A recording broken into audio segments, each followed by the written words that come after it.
மார்கழி மாசம் போதுமே மாப்பிள்ள வேஷம் உள்ள வந்த விவரம் புரியுது இதுதான் சாக்கா ரோசம் எங்கு ஓடி போனது மாசமோ மார்கழி மாசம் நேரமோ ராத்திரி நேரம்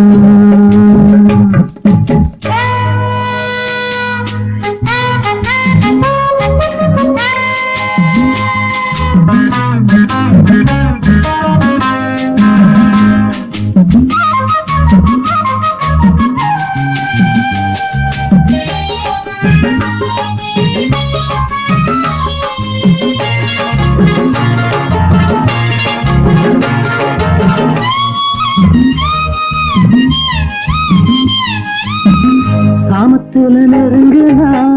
சாமி வந்து தடுக்குதா சாமத்துல நெருங்குதா சாமி வந்து தடுக்குதா ஏழு உள்ள பிறந்ததா ஏண்டி இந்த சோதனை